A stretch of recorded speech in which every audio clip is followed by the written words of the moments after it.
Assalamu alaikum.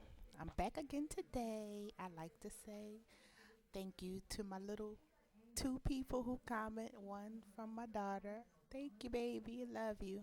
And one from a person that is looking to possibly um, make the move to come overseas for some of the same reasons that I moved overseas. So that's something that I'm going to talk about, and I will tell you beforehand that more than likely this is going to be a ramble because my brain is like that. I'll start off on one thing and I try to let you see what I'm really talking about. So I'll get off on something else, but I do come back to what my original thought was. Um, so I am going to talk about the benefits and the I'm not gonna say non-benefits, but the benefits and the things that make you go about moving over here.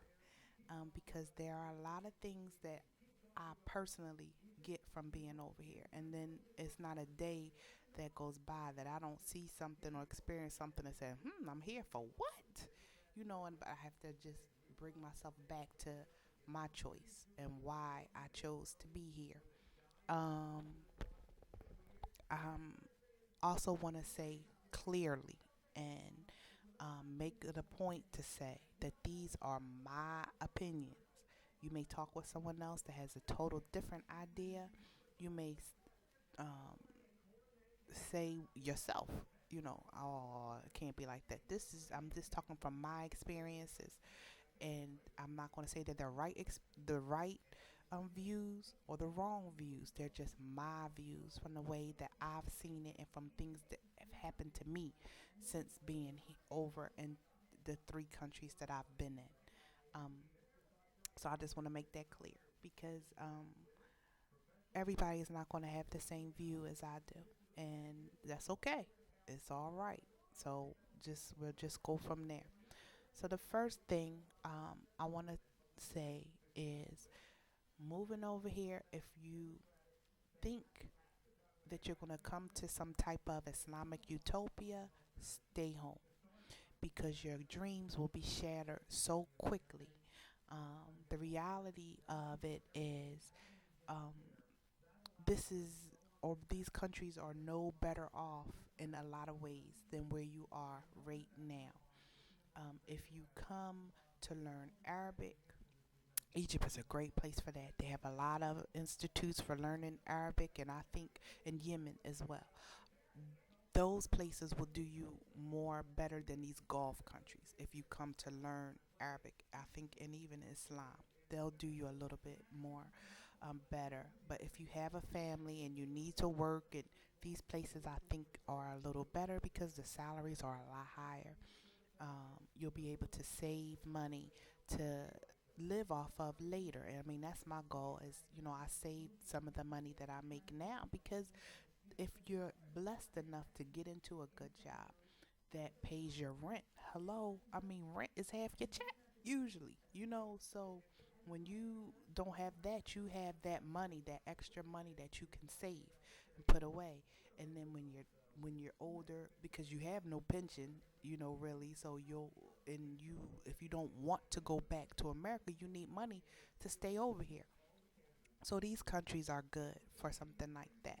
So if you are coming to learn Arabic and learn Islam, I think Yemen and Egypt are really good for that. But the downside of that is, um, like I said, the money. If you have a family, it's not really good in those countries.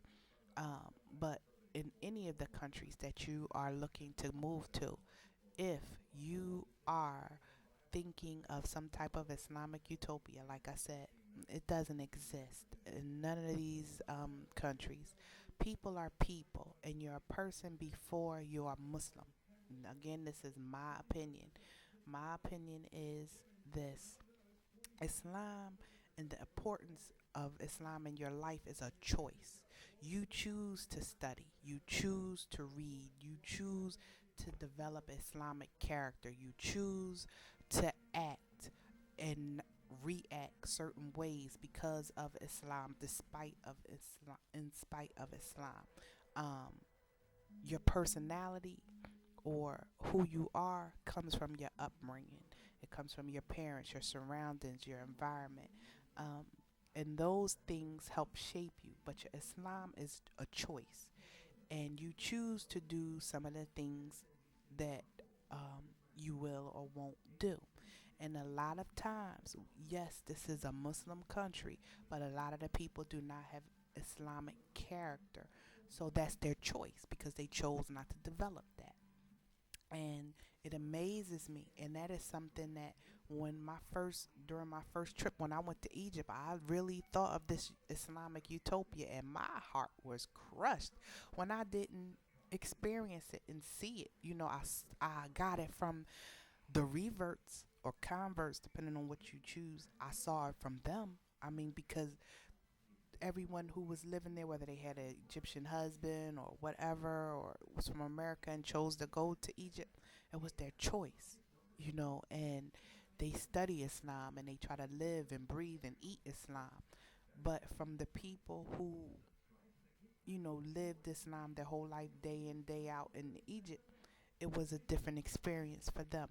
And so that was crushing to, go during Juma and see the men sitting outside the masjid smoking a cigarette, not inside, but outside, or walk on by and the is going off, or in the mall if I'm going shopping to get food, because being a woman, you don't have to, for those of you who are not Muslim, you don't have to attend Juma.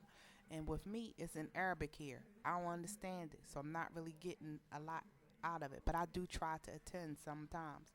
But it would amaze me. I'm in Carrefour and there's a lot of men walking around, or not Carrefour because usually they're closed, but the other little stores that are open during Juma. It would be men in there, and I'm like, huh? Or going into uh, the mall and going to go pray and go to the wudu area and see women who don't know how to make wudu and they've been Muslim their whole life, or talking and having conversations with people who just don't know their own faith and they've been Muslim 40, 50 years. Those things, they'll crush you, because you just think, wow. Or you'll say, huh? Those are the things that you really do. So if you come thinking that you're going to have an Islamic utopia, please don't, and you'll be better off. If you come, knowing that people are people, no matter what religion they are, no matter how they were born, you'll be a lot better off, and your experience, your hijrah, will be a lot better. That's just one thing that I'd like to say. And I'm about to make another tape because I see I'm at 8 minutes now. So, inshallah, I'll be right back. I'm going to make tape 2.